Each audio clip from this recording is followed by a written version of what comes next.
All right, welcome back to the show. This is your host, Rachel Gregory, and I am here with an amazing, amazing person.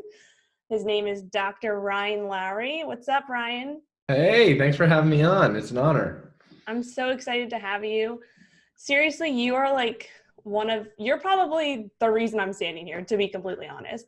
Maybe usually when I have a guest on, I'll have them introduce themselves first, but I want to tell this story real quick because I literally tell this story on every single podcast that I'm on. So I feel like it's fitting to tell it on my podcast.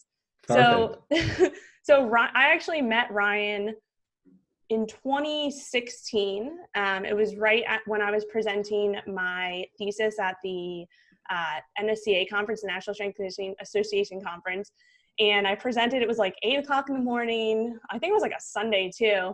Yeah. And it was, mind you, this study was on CrossFit and the ketogenic diet. And we were presenting at the National Strength Conditioning Association conference, which if people don't really know, there's a little bit of conflicting views, I would say, between those groups, I guess.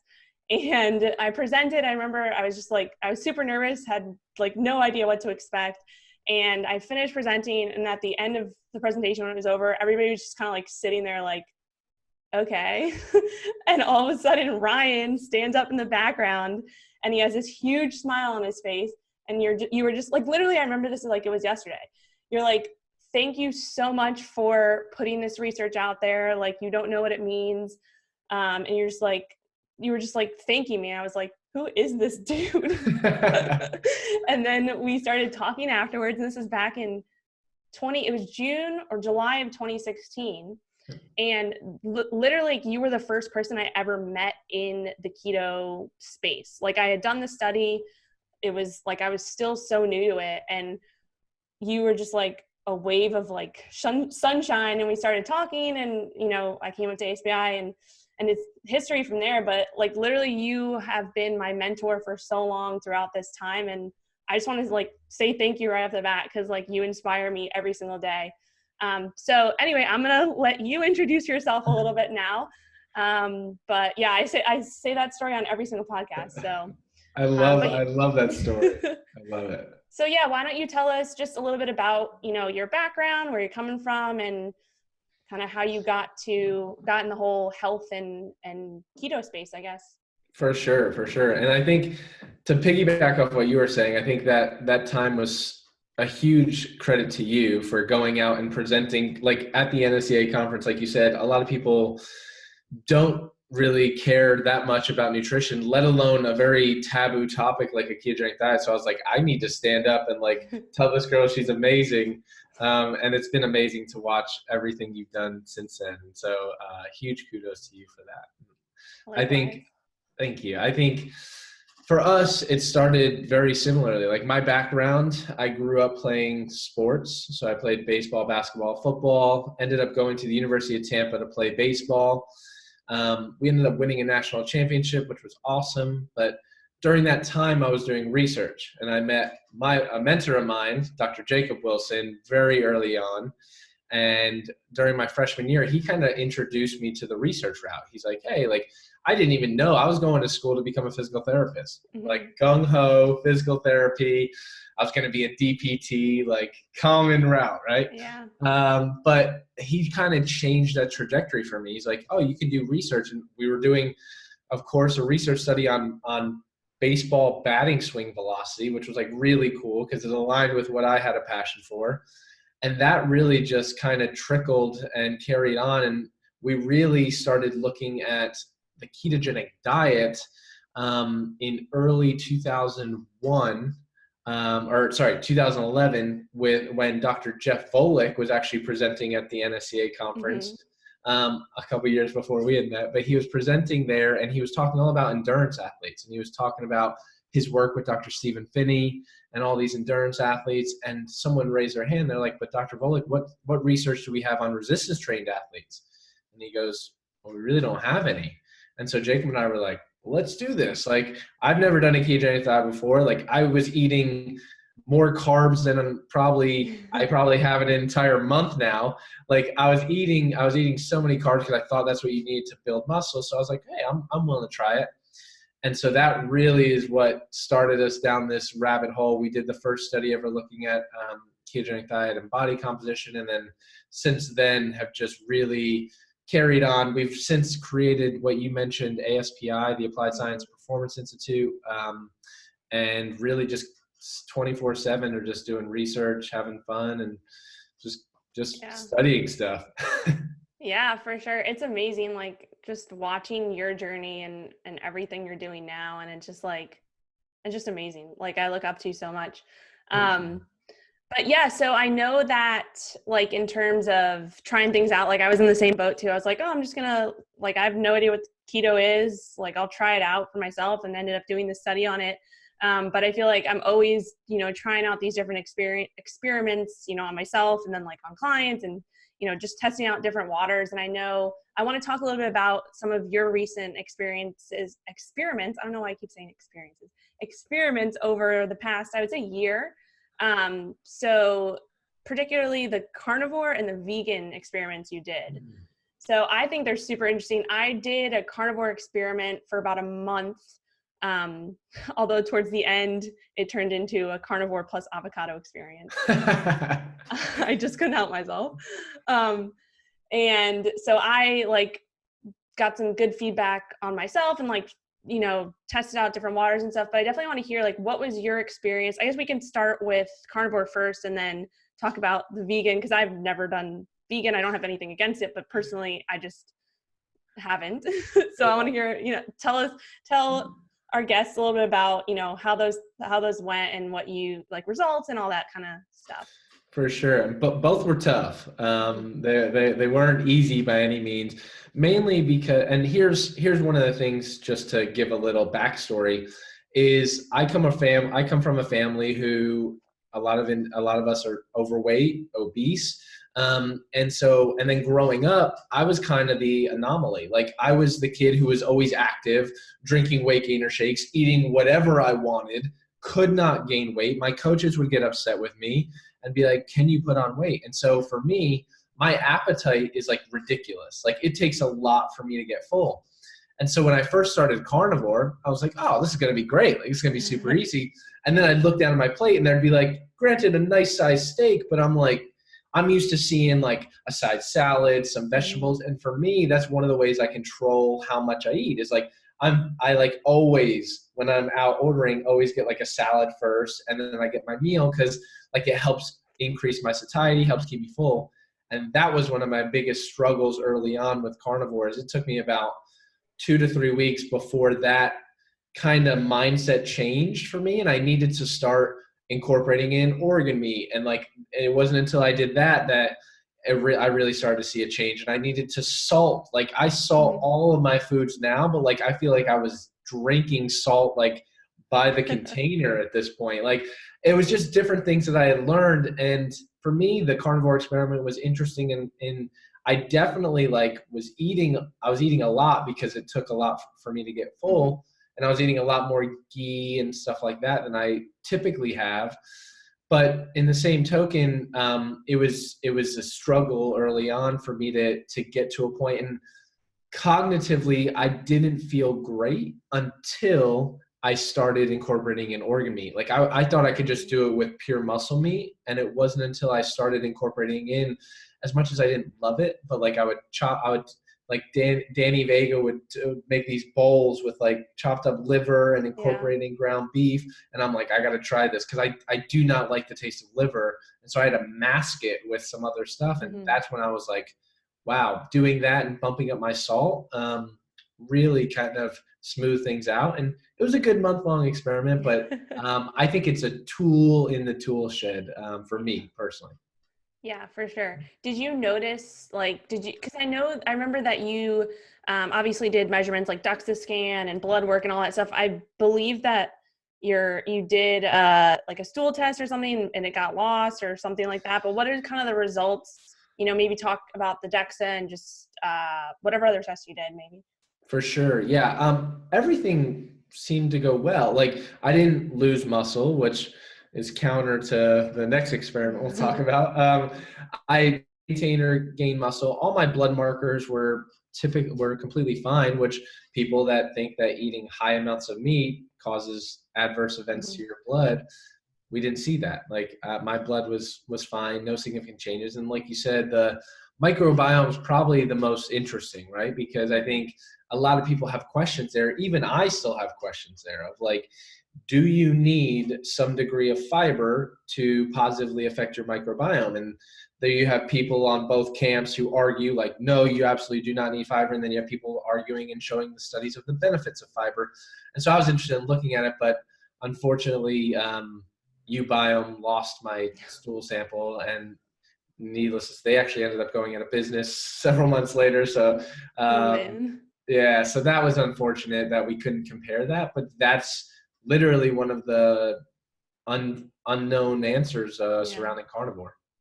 Yeah, for sure. And I look at it the same way. Like, I think carnivore is such a great tool, especially as like an elimination diet. So if someone's suffering from, or if they're eating, they can't figure out like what's going on, something's up, or they're just having, you know, significant bloating, or they're reacting to things, like carnivore is the ultimate elimination diet versus the traditional elimination diet where it's just a little bit more complicated. And I feel like not very practical, versus where you're just like, okay, I'll just eat meat for a month and see what happens, and then start to reintroduce things. So yeah, for me, it wasn't sustainable, just because I feel like we're the same person. Like, I am such a volume eater. Like, I love veggies, I love salad, like the same way. So just wasn't sustainable. But I did do like a 5-day one a few weeks ago with like my MetFlex tribe, which are women who have gone through my Ketoform program.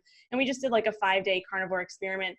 And it was still tough because, again, volume, but for what, like one of my clients noticed, like she had so much trouble sleeping just forever, like for months on end. And immediately, like, it was like, I think it was the second day, and she messaged in our group, and she was like, I have never slept this well in my life. And so now she's been doing it for about, I think that was like 3 or 4 weeks ago. And she's continuing with it. And she's also one of my one-on-one clients as well. And so her progress has been amazing. She's been sleeping, her stress is down. So, I mean, everybody's different. I feel like you have to, you know, you don't know what you don't know. You have to experiment and test it out for yourself. So absolutely. So yeah, moving on to your next experiment. So the complete opposite, you did a month-long vegan one, and this was like a month ago, right? Yeah. Yep. Yeah. Tell us a little bit about that.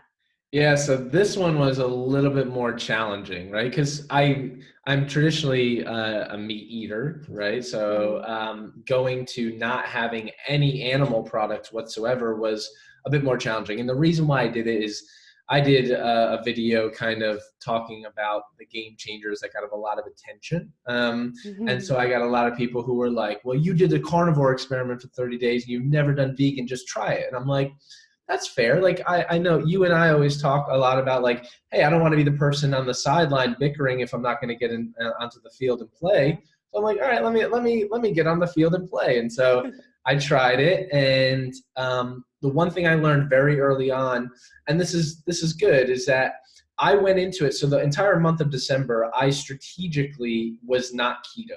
I was not on a ketogenic diet. I was lower carb, knowing I was going into this vegan experiment in January, and understanding like, hey, I'm thinking in my head, I'm processing this. I'm like, it is going to be so difficult for me to do this keto, and it's possible. You can do a vegan keto approach. It is just like, you need to be super dialed in. You need to be at home. You need to be able to make a lot of stuff on your own. I was traveling the entire month. I was like, you know what? I'd rather just stay lower carb and not necessarily keto, be more metabolically flexible in that regard, and try this out. And so I did, and my results were surprising to even me, right? And so like, I knew that I was like, you know what, I'm going to have trouble. I was still training. I lost a significant amount of weight, but as we all know, weight isn't the be all end all. If you look at my DEXA results, I lost a ton, like 8 pounds of muscle, and actually put on a little bit of fat. So like, I lost 8 pounds. And so the scale says 8 pounds. Yeah. Ooh, I lost 8 pounds. it literally was all muscle, and lean mass. I'm sure there's some water and stuff involved in there too, but it was super surprising. And again, we know that the quality of proteins that are from plant sources is not the same as animal-based sources. And that kind of showed in my body composition results. That's crazy. 8 pounds in a month.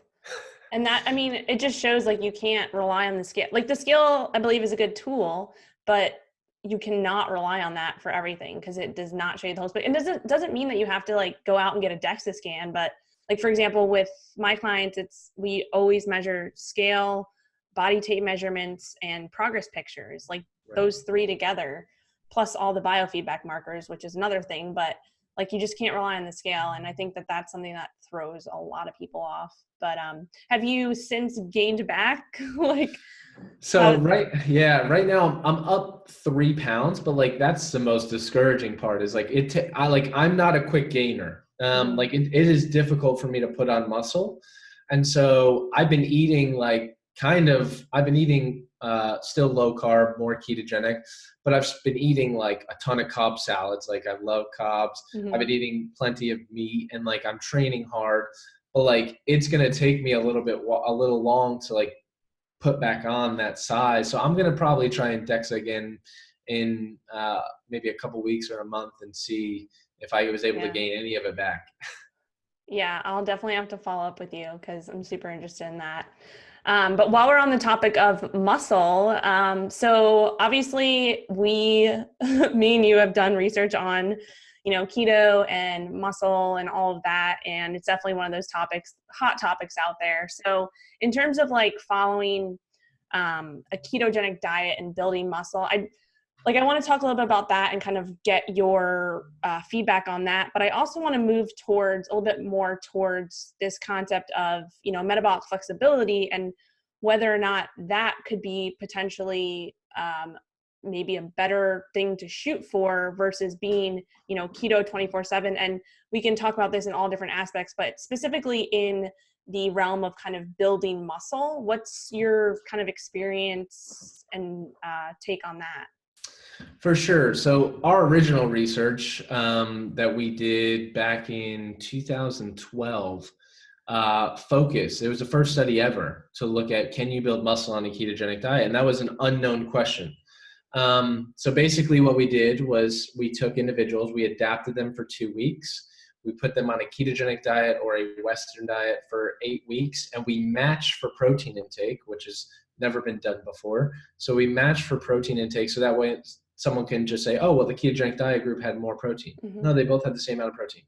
And what we found was that at the end of the study, the ketogenic dieting group lost significantly more body fat, but they were able to gain just as much muscle and their strength wasn't compromised.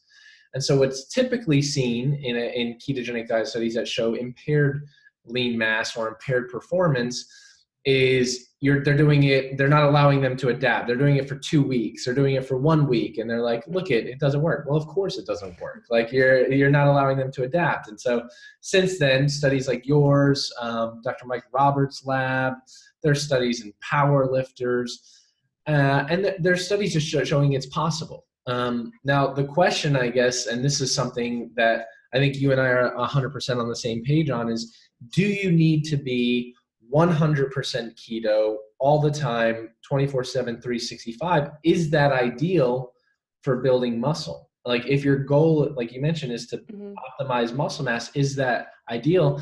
And I don't necessarily think that's the case. I think some degree of, and there are studies where they've done a ketogenic diet and then like they've come off and did more of like a Mediterranean diet, and then they've kind of reintroduced a ketogenic diet and like they continue to see gains. And so I think there's various degrees of what I term a ketogenic diet, or at least being what I call carb conscious. And that is where you're basically allowing your body to utilize or fuel it with what it needs. If your goal is to build muscle, you don't need to, nor should you be on a therapeutic ketogenic diet where you're 90% fat. Like that's not supportive of your goal, which is to build muscle. And I think that's really where it comes down to context. Yeah, for sure. And I think there's such a like understanding, especially people who are new to coming into the world of keto. It's like they think that they see like this really high fat diet and they're like, oh, well, that's keto, so I have to do that. But there's like such a like they're missing so much information out there about like the different types of ketogenic diets. So for me, like I have actually just always followed more of a high protein approach. And even when I did my study, like my study was the kind of parameters of it was to just eat low carb, like 50 grams of total carbs below, you know, your fat and your protein falls where it does based off of your caloric intake. And it ended up being where both protein in both groups were matched, and it was pretty high protein. But they were still producing ketones. They, you know, same results. They lost a significant amount of body fat, were able to maintain their performance and their lean body mass and all of that. So I think that's kind of like one of the biggest misconceptions. It's like, you know, lower protein, higher fat, all of that. And I do get the question, which I'm curious how you answer this question when people ask, like, what's the difference between keto and Atkins if that's the case? Like, do you think, you know, a high protein keto diet is the same as Atkins, or like, are we just kind of splitting hairs here? Yeah, and it's like it's kind of like nomenclature of just figuring out like what people call it. I think the introduction phase to Atkins, because they had different phases, is like a ketogenic diet. But then Atkins started incorporating in like more fruits and stuff like that, and allowed they were definitely more liberal with their protein. They started cutting down fat. And at the end of the day, the thing to understand is that ketosis is a metabolic state. And the I guess you can say the problem is we currently don't have continuous ketone monitors where like people, like you'd be surprised at how many people are like, no, I'm super strict, I'm keto 24/7. And like, if they were probably wearing a continuous ketone monitor, they would notice that like their ketones aren't high all day long, every single day. Like they fluctuate. Sometimes they might not be in, but it's really about achieving a state in which I think primarily you're in a degree of ketosis, whether that happens through periods of intermittent fasting, whether that happens through being in a more rigorous ketogenic diet, whether that happens through exercise. Like I think the benefits of ketosis itself, how you achieve that, a well-formulated diet differs for everyone. Yeah, for sure. No, I completely agree. And what is so like, there's a concept, so I get a lot of pushback, obviously, on CrossFit and keto. And I think there's still a lot of, you know, misunderstanding in that realm too, because a lot of people don't even realize that, you know, 90% of your CrossFit people in the world are just your average Joe going to a CrossFit gym, trying to get a good workout in, trying to lose some weight. They're not trying to go to the CrossFit games and all that. So there's a lot of like misconceptions there as well. But in terms of, and this is kind of what I've, you know, always talked about with my study, like my study was done in non-elite CrossFit athletes who are just your average Joe, but that doesn't necessarily mean that, you know, maybe your elite athletes couldn't benefit from being in a state of ketosis for a period of time. And we kind of, this gets into the subject of metabolic flexibility and the idea of, you know, dual fuel, and the idea of, you know, some people look at our, you know, our energy systems, like our aerobic and our anaerobic energy system, and they're like, well, you're either in one or the other. But we know that that's not necessarily the case. I mean, I was really taught that in school too. It's like you're either aerobic or you're anaerobic. You're either using, you know, fat and ketones or you're using carbs and glucose. But we know that there's a gray area because you're kind of going back and forth between these, especially in a sport like CrossFit, where it's like, it's all a hybrid, right? There's so many different things. There's workouts that are 20, 30 minutes long. There's workouts that are 4 minutes long. And so what's your kind of take on this concept of dual fuel? And especially with, if we talk about CrossFit athletes and how even the most elite ones could potentially benefit from going through a period of ketosis, maybe in the off season, and use that to their advantage, maybe during season. What do you think about like that whole dual fuel concept? Love it. And I couldn't agree more. I think the concept of dual fuel is something that we've seen. We see this all the time in research. And I think really it's instead of looking at carbohydrates as an essential nutrient, looking at them as more of a tool to fuel more anaerobic performance. And I love that you hit on the topic, because Jacob and I talk about this all the time, is that most people think it's black or white. Like, oh, why would someone who's a basketball player ever do a ketogenic diet? Or why would someone who's a hockey player do it? And I'm like, well, because if you think about it, like, it's not just, they're like, oh, well, they're only using this system. And you're like, yeah, but not really. Same thing with CrossFit athletes. Like, it's kind of repeated sprints, which in essence turns into like a longer duration bout, which means they're going to tap into more glycolytic versus like, so I think people it's not a black or white scenario first and foremost. And to your point, I think CrossFit athletes, the thing that I've always talked about with them is like, you think about it, like even some of these elite CrossFit athletes, regardless of their diet, they're likely inducing ketosis through exercise by how many calories they're burning in general. Like, they are depleting everything. Like, you look at some of these top guys, and I've met some of them. They've come to the lab, and like some of these guys are like, yeah, I eat more of a lower carbohydrate, higher fat approach just because I feel better that way. And they feel better, what you would deem as fueled on fat, because like they're not having, like when they're doing a 30-minute bout, they're not having to run over and slug down Gatorade or slug down some type of carbohydrate substance because they're hitting that wall. It's similar to what we see in the endurance realm or like the long duration activities. Is like being able to run on a fuel source that you can tap into, and being able to tap into your body's own stored body fat or dietary fat from consumption can be a very useful thing in a lot of these sports. Yeah, for sure. I completely agree. And I think that, you know, it all comes back to how metabolically flexible are you? Because if you can work towards, and that's like why I'm so passionate about this subject, because I've realized over the years, it's just like, if we can work towards becoming more metabolically flexible and like train our body to become as metabolically flexible as possible, then we really can have the best of both worlds, you know? And that's something that it took me a while to figure out. And just, you know, I went through periods of very, you know, low carb keto, and I wasn't getting the results I wanted, or I initially got the results I wanted. And then, you know, I hit this stall, and I was like, I went from being fat phobic to super carb phobic.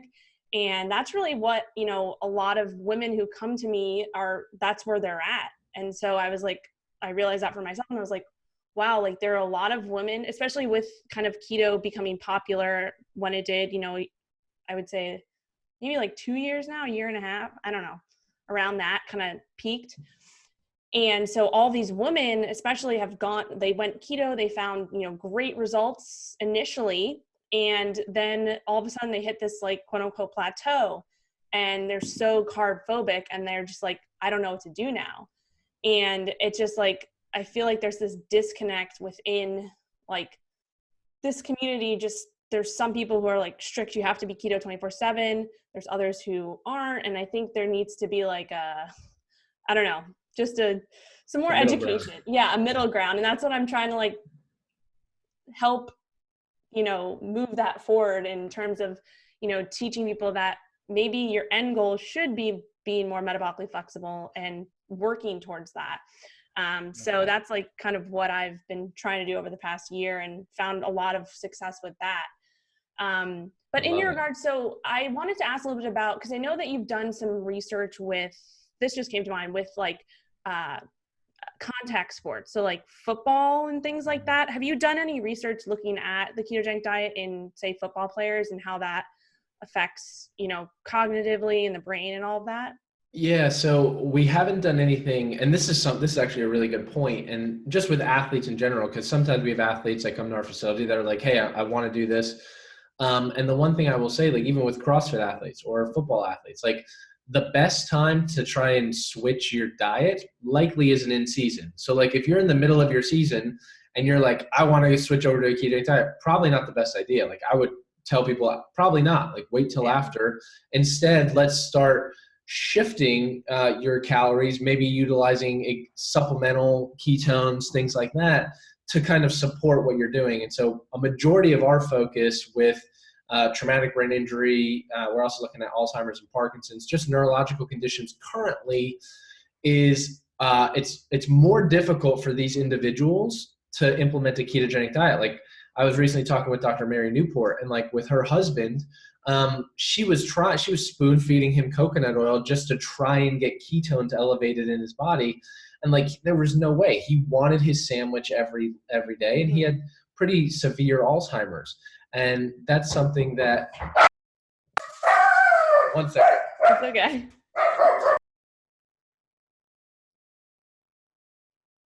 Scoot the pup is barking in the background. We're going to take a little pause here. And you can look at my face on the camera since this is going on YouTube, at least this part. And yeah.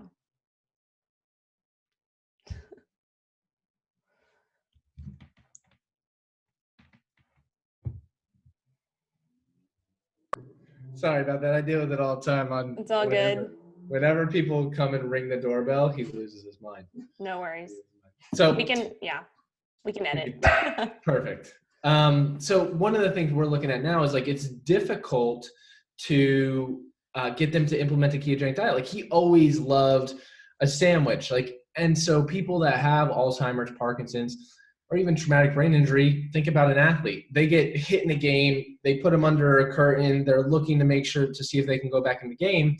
And it's not like I could be like, hey, let me put you on a ketogenic diet immediately. Like, no, they need something now. And so we're starting to do a lot more research on exogenous ketones because we know that being in a state of ketosis can be beneficial for a lot of those neurological conditions.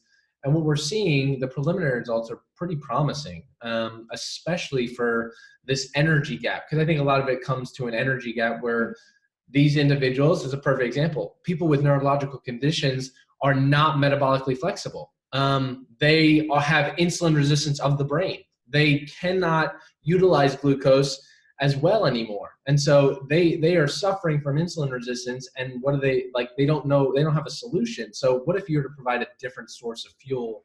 And so that's what we're studying. That's amazing. I think that's just like next level. Like I can't wait to see some of the results from that.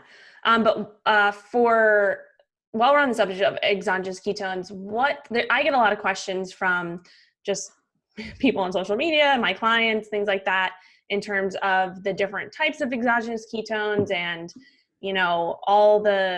there's so many different ones out there. Can we talk, or can you give a little, because I know this is kind of like your wheelhouse, can you give a little bit of maybe a little mini lesson on exogenous ketones and like what to look for and maybe what to stay away from?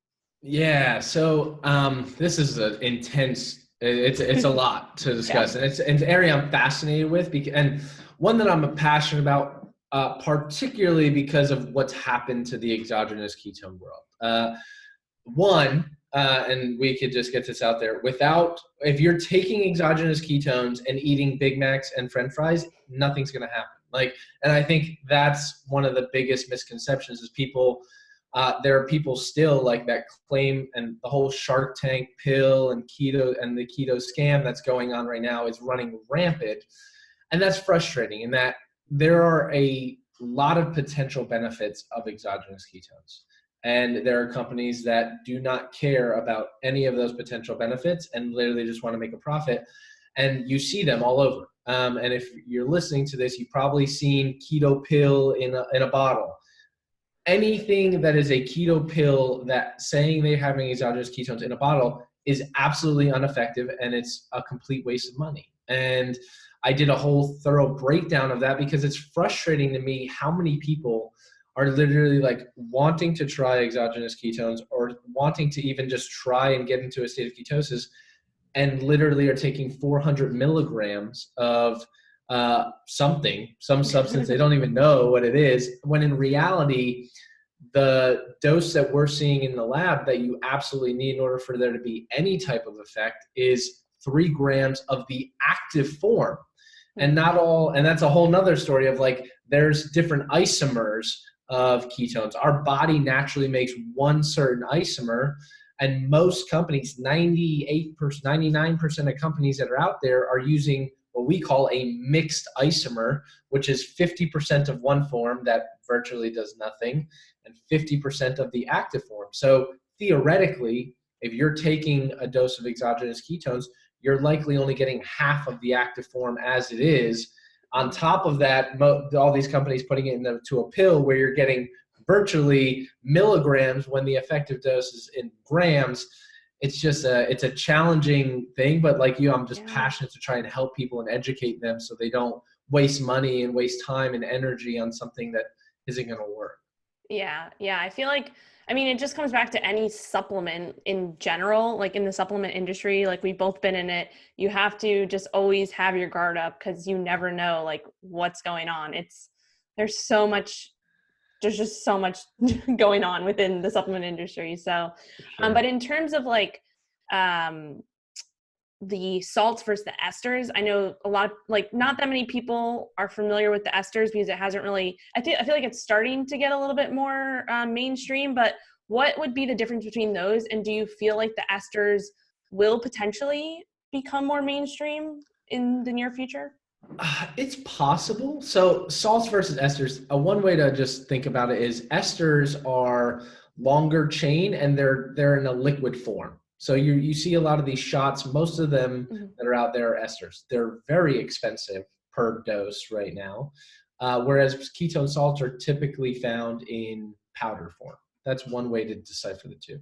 But the problem with ketone esters is their taste. And I've tried every ketone ester you can imagine. I've been trying ketone esters for the last 5 years, and they've gotten better, but it'd be the equivalent of saying like one, and if you're like a vodka lover, I apologize, but like if it's like one vodka tastes better than the other, like, yeah, you might be able to get a hint, but at the end of the day, it's still vodka. I'm not going to sit here and sip on it and enjoy it. Like, it's like, that's like, they're still tough to get down. So I don't see it unless someone comes up with some crazy technology to be able to completely mask the taste.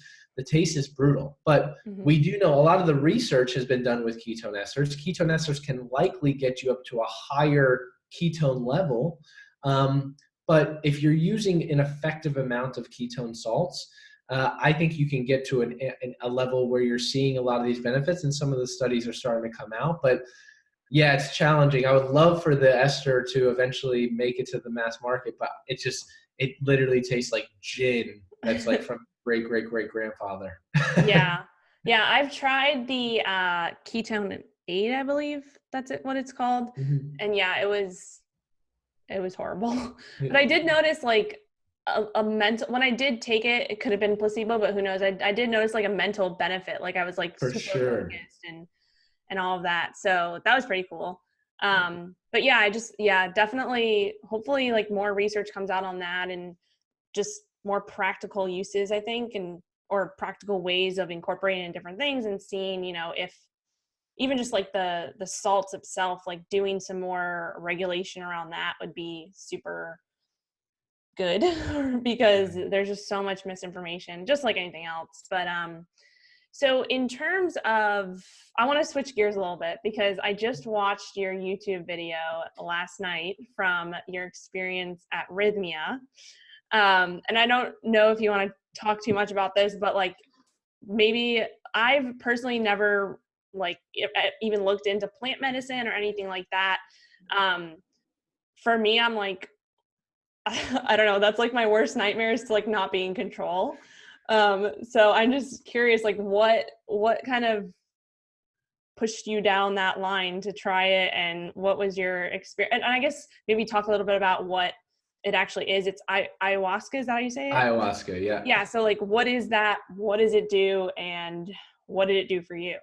Yeah, wild thing. So I started off the new year, and I went to Rhythmia to do not one, but 4 ayahuasca ceremonies, back to back, Wow. which is crazy for like someone who like in college, like might have had like marijuana, like like once in a blue moon, to just go from like 0 to 100. Like Yeah. I'd never done anything else. And like, I went all in. And it was really, really nice, the experience there, because like I felt safe the entire time. It wasn't like if you look up ayahuasca online and you're like, oh my God, these people are sleeping in tents in the middle of Peru on the ground and like they're doing these weird ceremonies. It wasn't like that. Like It was a lot more, it was nicer, controlled, which for me felt safe. But I was like, you know what? It's the start of a new decade. Like, why not? Like, why not? They had reached out and were like, hey, we'd love you to come check this out. I had just had a friend of mine, Chris Gethin, was just there. So I was like, you know what? If people are trying this, let me go experience it. Why not? And so ayahuasca is basically a root.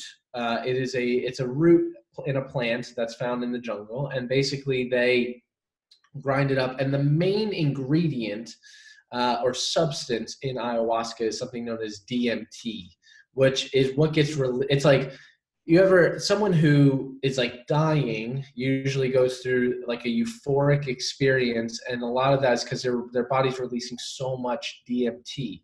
And so you get like this, sometimes they get like they start to hallucinate and they start having these things. Well, ayahuasca has other things in it, but the main substance is DMT. And so it's basically just like a shot. You take this shot, and sometimes like you take one shot and like you start seeing color. It's not like you're not in control. It's not like I knew where I was, I knew my surroundings, but like I had different experiences every night, and I won't go into too much detail on each one, but like one of the biggest breakthroughs for me was my grandmother had a very big impact on my life, and she was like the root of our entire family. She's really the reason probably why I'm sitting here today. Like, she died at a very early age, 61. She was overweight, obese, and had heart complications, and just died unexpectedly, and really started my journey down this path. And as crazy as it sounds, like I connected with her during one of the nights. We were chatting, she was answering questions, like a lot of uncertainty that I had in my life about past, current, and potential future things, like completely cleared up, and just kind of gave me a newfound hope and outlook on things. And you go in there, and it's like, during any plant medicine ceremony, it's not like a easy endeavor. Like, you're going through a lot of junk. Like, there's some things that are coming up and you're like, oh man, I totally forgot about that. Or like, wow, I really like you start to realize how small your problems are in the grand scheme of things. Like, I'm so mad at that person, or I can't believe they did that. Like, in the grand scheme of things, you start changing that and like switching your perspective. Like, I understand maybe why they did what they did. I might not agree with it, but like, I have empathy for them, and I love them for who they are outside of that. And like, you just leave with a whole new perspective of empathy, love, and just reignited and inspired me to go on and really just ignite fire in other people, I guess. Wow, that's intense. And I feel like, I mean, I've heard a little bit about it in the past from like other people, and like you said, just like doing Google research, and I feel like until you know someone who's actually gone through it and that you trust, like for you, for example, like I trust everything you say, like you're not making this up. So it's like, this must be something, right? Well, it must be legit. So yeah, I mean, I don't know if I'm going to try that out anytime soon, but who knows? But definitely, if anybody's listening and they're interested, check out it's on your YouTube channel, right? Yeah, I watched it all. It was like a 45-minute look into your life. I felt like I was watching a TV show. It was cool though. So yeah, I mean, I kind of got through all of the things that I wanted to ask you. I mean, we could go on forever and talk. I feel like there's just so much to talk about. But maybe chat, like kind of last things is a little bit selfish on my part, but I have always been so just inspired by you and like everything that you do and just your work ethic. And I just want to know, like, how do you keep everything together? Like, you are managing this team at ketogenic.com and then also ASPI. Like, do you have any advice for me or maybe any other like entrepreneurs or anybody out there listening that, wants to pursue something and maybe they're just like, it's just too much. I don't know what to do. I don't know where to start. And just kind of like maybe a little bit of advice in that realm, the business side of things. For sure. I think the first thing you have to do is you have to find something that literally sets your soul on fire, like from a good standpoint, like something that ignites you. If you go into something, and I've never approached this, and I'm super thankful that I haven't, I've never approached anything that I've done, any business that I've done from like I'm going to try and make a ton of money on this. Like, trust me, I've lost more money than most people would even be like, oh my God, what the hell are you thinking? But like, that's never why you should go into something. Like, sure, like that can be a result of what you do, because you have to be able to live and eat and stuff like that. But like, you have to go into something that you are extremely passionate about. And like with ASPI, I'm extremely passionate about our mission. With ketogenic.com, I'm extremely passionate about our mission. And then the key is aligning yourself with like-minded people. Like Jacob is the same way. Our entire team at ketogenic.com, I'm so thankful that I have people that are so like-minded, and we're all running in the same direction.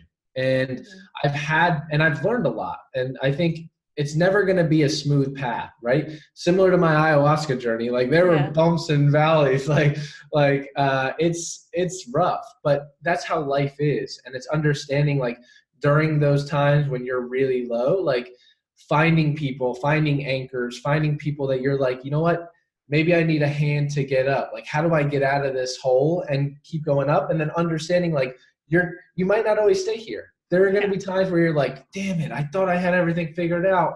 And then boom, you come crashing back down. And it's just, a lot of it for me is just perspective. And that's how I approach my life. That's how I approach our business. Like, regardless of what's going on, I'm like, cool. Like, we have a roof over our heads. Like, we have a website that's helping people, tens of thousands of people a day that are going there to get help. Like, regardless of what's going on, for me, those are the wins. And so I think it's really about finding like-minded people that you can trust, that are running in the same direction with you. Find something that you aren't pushing, that is instead pulling you. Like, our mission on everything that I do is like, I feel like it's pulling me. Like, I'm running and I feel like I can't get there fast enough because I'm so passionate about it.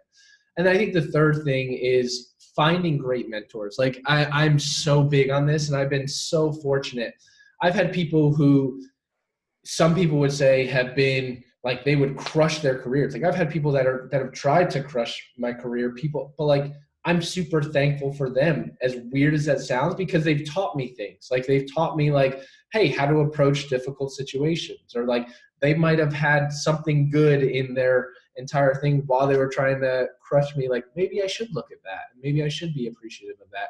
But at the same time, finding mentors that are doing things that are far greater than you had even imagined. Like, I have mentors who have like 20 different things going on, and I'm like, I have a handful, and I'm like juggling those. How are you doing that? Like, and that's amazing to me. And so it's about finding people who, one, you can trust, you can anchor to, and that are doing great things, and just get around them, whatever you can. Like, say, I just want to come meet you, pick your brain. I will buy you lunch.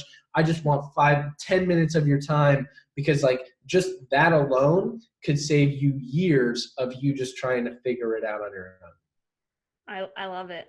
And I think like everything you said about like surrounding yourself with those people. And I think that especially within this community, and I think that like this keto low carb community is just so special, because I talk about this a lot, but you know, over the past, what has it been, 4 years, like I've met so many people, and especially the ones who've kind of from the beginning, like me and you, and like some other people have kind of been in it from the beginning, maybe just by mistake or just kind of happened. And we've all kind of grown into our own little things, and we're technically all in the same like business area. So we're all like competing against each other, but in the grand scheme of things, like most of us are like really, really good friends, and we go to these conferences, and it's a family reunion, and it's like, just the community it's just like, every time I go to a conference, I leave and I'm just like, wow, like that was amazing. Like, I got to reconnect with all my friends and mentors and things like that. So I think that is something that's different about like this low carb space and this low carb community that maybe some people on the outside looking in don't really understand. But once you kind of get into it, you're like, oh wow, like this is literally a family of people who are just trying to, they're all on the same mission, right? We just want to like get the word out and try to help as many people as possible. So yeah, I mean, I agree with everything you said. Yeah, I think most people, I think it's a flawed or jaded view of thinking that in order to get higher, you need to pull someone down. And like, that's never been my view of things. I think I try and help people understand, like, just because you're trying to get up there, you don't need to pull someone down. Like, no, you can be on the mountain and pull someone up, and you could all be standing there together. And I think that, like, when people understand that, and you understand, like, regardless of what you're doing, like, you see it in the keto. I see people at conferences in the keto space, and they're like cookie companies who are literally selling the same cookie, and they're like friends. Like, you don't have to go, that cookie's terrible, I'm better. It doesn't have to be that way. And I think the minute you can shift your mind and see that perspective, like, your world just becomes a whole different place to be. Yeah, for sure. Completely agree. Awesome. So one last thing, do you have anything like recently that you've been implementing in your own, whether it's nutrition, lifestyle, it could be like your morning routine, or anything that you've been doing over the past, say, few weeks, few months, that has kind of changed anything in your life or made anything better? Like, anything like that? Yeah, I mean, I got back into journaling is big for me. I'm not good at doing it at the end of the day, but my morning routine is like super structured. And if I don't go through with it, or like something gets thrown off, and like, or I like sleep through an alarm, which is rare for me, but like, say it happens, it just throws my entire day off. So my morning routine is like super, super important to me. And the first thing I do is when I get up, fortunately he's laying down here now, but I have my Scoot sleeps with me, my dog. And like, I just like super am grateful for him. So like, I spend 5 minutes, I don't even look at my phone. We'll literally like spend 5 minutes just like loving him. And then immediately I'll go to my gratitude journal. Like, first thing, I'll grab some water, and immediately it's, what am I grateful for? And a lot of it's just things that, like, sometimes it's just like, I'm grateful that I have this glass to hold this water in, because there are people that are literally drinking out of their hands. And like, that alone anchors my day, because when someone cuts me off, or someone rings the doorbell in the middle of a podcast, and like, you can get frustrated, but then you kind of anchor back into those gratitude things, and you're like, I have a glass to hold water in, and there are a lot of people in the world who don't even have that. Why the hell would I get angry about something so little? Yeah. No, I love that. And I literally, are we the same person? I have the same experience too, because I didn't have any type of morning routine until about, I guess it's been like a year and a half now, and it's made the world of difference. That's the same thing. Like, I get up, do like 10 minutes meditation, I read. And if I don't do that, like, I can't do that later in the day. And if I don't do it first thing in the morning, like, it throws off my whole day. And literally exactly what you said, like, just, do you do any meditation? Yeah. Yeah. Yep. Yeah. So I feel like just incorporating that, and I was like the farthest person from ever trying meditation or anything like that. And just being around this community, like, Danny and Ben Bukulski, all these people who talk about meditation, and like, I'm around them. So, I interact with them, and I'm like, okay, well, if they're benefiting from it, then I should try it. And once I started incorporating, I was like, oh yeah, this does make a difference. And exactly what you said, like, it allows you to just take a step back, and like, something that might have annoyed you or set you off, you just like there's like a pause that happens in your brain. You're like, wait, like, I need to just take a millisecond before I react to this. Yeah. And I have noticed a significant difference in the meditation part, the gratefulness part of it, having that morning routine that is just like completely night and day, change things. And so I think that's something, if anybody's listening who's like hesitant about meditating, like, literally I'm the furthest person from doing that. Like, I spent years just waking up, looking at my phone, scrolling through it, and like not paying attention to anything like mindful or mindset wise. And once you do it, like, it changes everything. So yeah, totally agree. Love it. So is there anything cool or exciting coming up, like, on the horizon for you that you want to share? No, I mean, we're always doing a lot of stuff. We're doing a lot of research at ASPI. We're actually working on building a second location internationally. Right now it's actually in China, which it's been on a little hold because of everything that's going on there right now. So that's been interesting. And then with ketogenic.com, we're actually just getting ready to launch Keto Mastery, which is basically we took everything that we did in the Ketogenic Bible, the book, and made it into a video course that's pretty intense and high level. And that's been amazing. We've had some students go in there, and it's just like a lot of information about anything and everything, but honestly talking a lot about what you're talking about with the other applications beyond just, oh, this is weight loss. Like, no, how can it be beneficial for Alzheimer's, Parkinson's, traumatic brain injury, stuff like that? Yeah, for sure. And I think that's something that a lot of people forget. Like they hear keto, they're like, oh, it's just this fad. Like it's not going to stick around for long, but like literally it's not a fad. It's a metabolic state and it's curing things. So, you know, stop. Exactly. But yeah, so people can find you on ketogenic.com. What about like because you have a personal website, right? RyanLowery.com. DrLowery.com. DrLowery.com. Okay. Yeah, forgot about that. Sorry. Yeah, and then on Instagram is my funniest. People still mess it. It's great. That's why I've never changed it. It's at Ryan P. Lowery, but most people when I meet them, they're like, "Your last name's not Plowry." I'm like, "No, it's not. That's my middle initial." So yeah, it's at Ryan P. Lowery. Okay, sweet. And at ketogenic.com, Instagram, Facebook, all that jazz. Yep, all ketogenic.com. Awesome. And if you want to learn a little bit more about the ayahuasca, definitely check out your YouTube. I know you have a bunch of stuff on YouTube as well. So yeah, everybody can check those out. Well, thank you so much for coming on. This is like so exciting. I'm so glad that I could have you on my podcast. And like I said, I just look up to you. Like you're just such an inspiration to me and to everybody else. So continue killing it and doing what you're doing. Appreciate you. Yeah. So yeah, I'll see you hopefully soon. Yeah, for sure. Thank you so much for having me on. I appreciate it. All right. I'll talk to you soon.